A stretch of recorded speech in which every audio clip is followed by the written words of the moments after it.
So what's your name? Yullbrenna. Ah, fresh meat! Alright, hey everybody, Yullbrenna here with another Ability Arena gameplay video. This time I'm playing Muerta. A lot of people consider this one of the better gods in the game. I would say an A-tier god. So let's get into what this god is all about. So Muerta, you really put a buff on one unit, and every 8 attacks that selected unit is going to deal a huge splash critical strike. And it's obviously based off of how much spell damage your team has done to enemy heroes. So the key is to build up and have a lot of magic damage on your team, and depending on what type of strategy you're going to do, you can have one big where you can have a lot of consistent mass damage, a lot of consistent attack, and you'll have a lot of a huge explosion. You can see right now early in the game I just don't have a lot of magic damage, so the splash critical attack for every 8 attacks is nothing special. So to start off, I'm going to be playing more of a, you can see on previous videos that I've done more of like a focus fire build, very fast attack, constant splash attack damage. This time I'm going to be going more of a blood rage build, very much slower type of attack, but will lead to hopefully bigger crits. So what I've done here, Tiny is going to be my front line, and I'm going to use Acid Spray and Corrosive Skin to build up some magic damage for my front line. It'll build a little bit of survivability as well. And then my back line, I'll have, like I said, the Blood Rage plus the Infernal Blade for my main attacker. That will be the Muerta unit.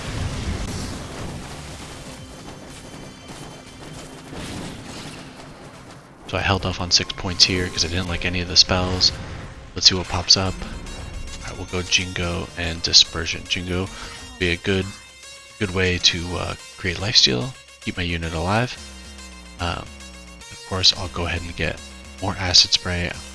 I've already got Corrosive Skin, so I don't need Dispersion. And then, of course, Arc Lightning. Arc Lightning will deal a lot of consistent magic damage, which is what I'm looking for in addition to Death Pulse. You know, I don't have just my initial magical burst damage from ultimates. I'm going to have consistent magic damage, so every 8 attacks, I will still have a great crit to follow up.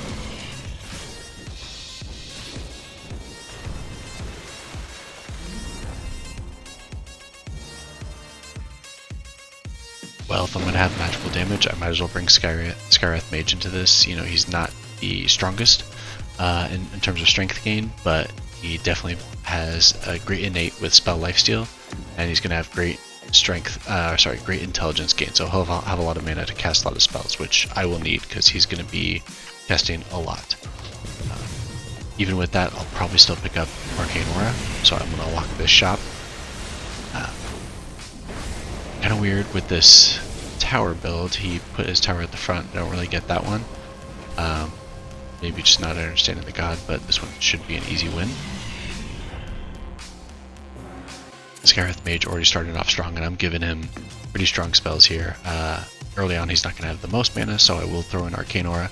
But I really like Lightning Bolt, and Lucent Beam should work really well with this build.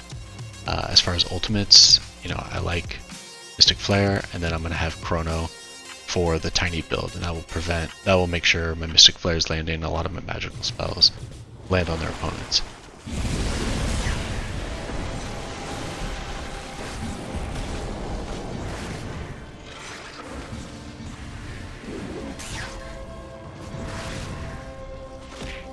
But a bit of a rough start, but looking pretty strong now. I'm getting a 2nd point in Blood Rage.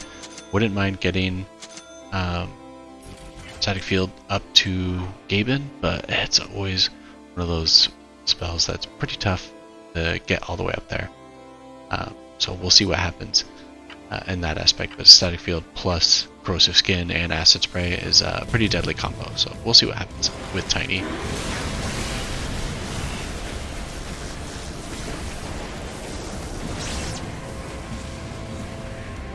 Excellent crit right there, and now I've got my Chrono, and I'll go with Kaya for, I'm going to have a lot of magical spells, so Kaya can just work on pretty much anybody in my lineup, so it's just a good item to choose.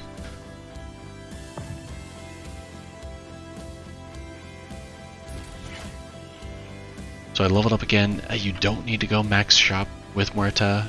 Max, tier 4 is fine for shop 4. You don't need to go max shop.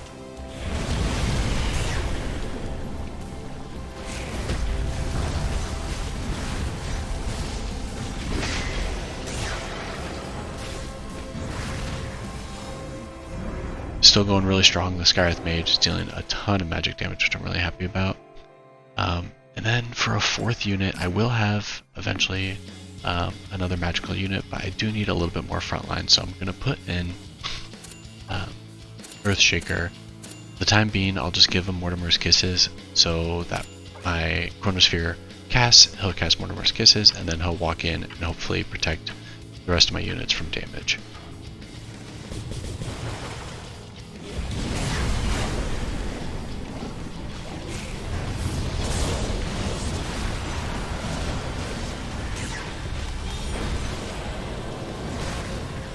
I really think Mystic Flare will be key to this build. That's why I locked the shop.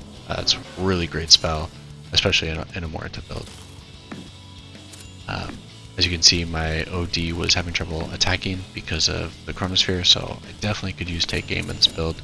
Not my favorite thing to take, but kind of necessary when you have a Chrono build.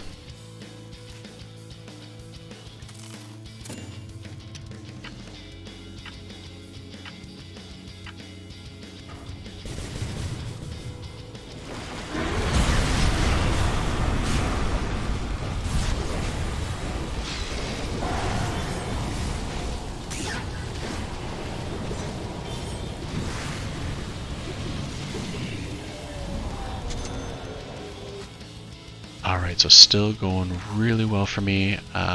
Like in waveform a little bit more than Earthshock. And you can see right now in the lobby, it's two of the Immortal players are pretty much at the top of this one. It's looking sometimes one of those lobbies where the Immortal players are just going to be running away with it. So we'll see. He'll probably be my main contest for first place right now, but we're both on winning streaks, so I'm playing him, so let's see how it goes.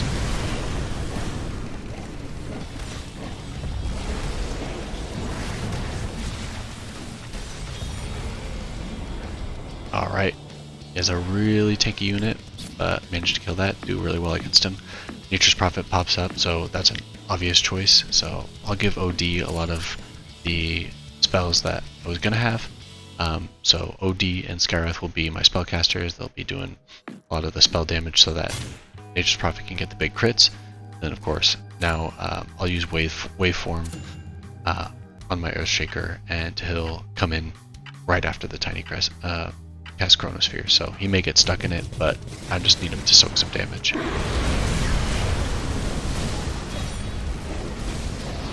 One of the things I like about waveform is you can see it went through the Chronosphere, so he's not getting stuck in it like he would with Earthshock. He managed to get to the back line still. So it's a nice little trick if you have a waveform unit and you're using Chronosphere. You can still get to the back line.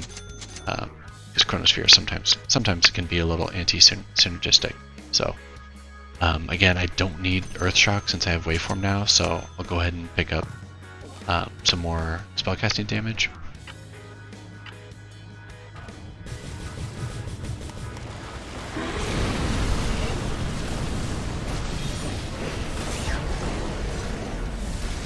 Playing second place again, and a huge crit, killing his main carry that's doing a lot of damage, but all that magical damage builds up and creates a nice real crit for my Nature's Prophet. So I wouldn't say he's the carry at the moment. I still think my magical damage dealers are just doing so much, and the Chronosphere, you can see, it causes a lot of problems. Players just don't know how to get to my backline through the Chronosphere. I mean, waveform is a good way to do it.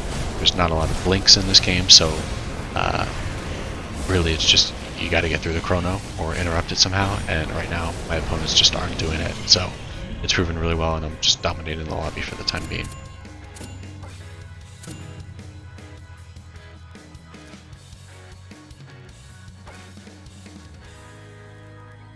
I kind of want another spell on my OD just for more magical damage, so I do pick up Fortune's End as well, but I won't go for it past level 6. It'll add consistent magic damage, but go for it on Gaben. There's only key spells I want to go, like Lightning Bolt and Mystic Flare. Those are going to be huge magical damage dealers for me. I mean, Skywrath Mage immediately huge burst damage and a huge crit takes out the rest of his lineup, and that's that. I mean, rounds are not lasting long. I'm already half take aim, so I think I'm going to go Desolator in this case. I don't need the extra range. I've already committed to take aim.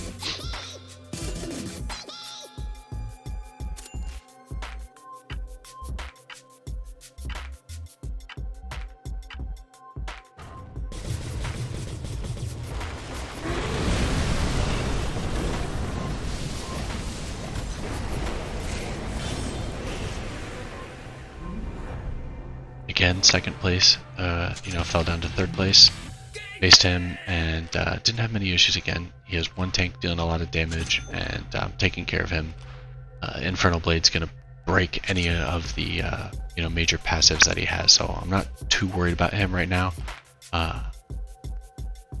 And yeah, just continuing to level up, keep spells. I really just lost early, and I've been on a winning streak since. Tower God again puts himself in the front. I don't get how this guy is in second place, but maybe I'm doing something different that other players aren't, because I'm just cleaning him up really, really fast. There must be something that other opponents are doing that I'm not seeing.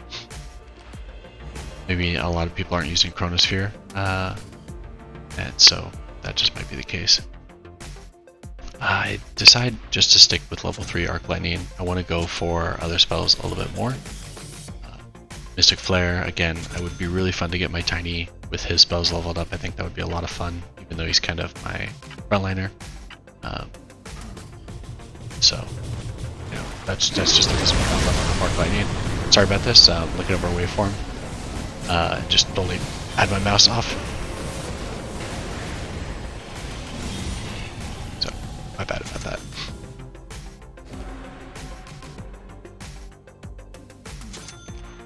So normally I don't go past level 3 for Jingu, but I think I'm gonna go for it on that one. It does scale fairly well, but it's not something I always go for.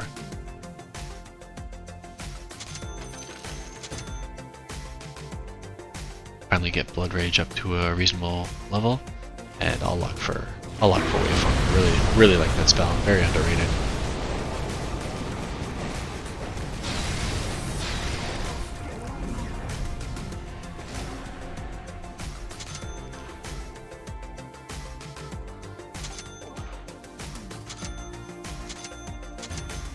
Really close on a lot of spells here. No Gabens yet, but it's getting there. It's getting close, and feeling really confident about my build. Mystic Flare absolutely deleting people, followed up with Mortimer's Kisses. I mean, it's just, the opponents don't stand a chance because no one's getting past my Chronosphere.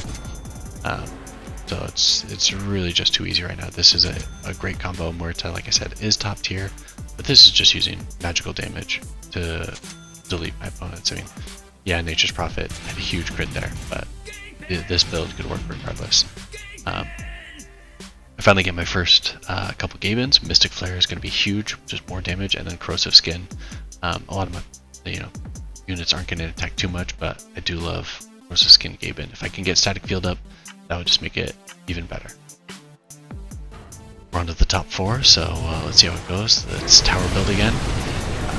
Getting absolutely deleted by my Mystic Flare, and then oh my god, a huge crit. Oh, I just kill his entire team and take him out of the game. So it looks like we're down to the final 2. So this is, again, the opponent that I thought I was going to face. I usually face him in the top 2 a lot. He's a very good player. But I beat him a couple times, so I'm pretty confident. I go for Mortimer's Kisses super over the double-edged super. I think Mortimer's Kisses is more valuable right now. I'm doing a lot of burst damage, and I want to build up that magical damage, so now I can cast all my other spells while I'm casting Mortimer's Kisses. I really like that super. You don't necessarily need to go for the Gaben, but I think the super is very valuable. Trying to cast my Chronosphere on both his frontline units. Let's see if I can do it. completely miss Mystic Flare. And my Nature's Prophet goes out. Actually, this is looking a lot closer. Mystic Flare hits that time. It's going to be a close one. And he jumps right into my laning. That was quite the close one. Skywrath Mage did a lot, but those first misses on Mystic Flare were bad, and my Nature's Prophet also got killed, so that was a little tighter than I was expecting. Also, he has Chrono on his front line, but somehow I'm getting off my Chrono first, which is a little odd. I don't know if it's a casting animation, if Tiny casts faster than Slardar, but it's definitely working out in my favor because I'm avoiding he has Hook at Gaben, so hopefully I can cast it again before him. Okay, I do. And hit him a lot better. His frontline unit goes down, and yeah, that was over. Huge win, complete stomp of this lobby, showcasing how Muerta is so strong. Thanks for watching. Don't forget to like and subscribe. Really appreciate you guys watching, and have a good one.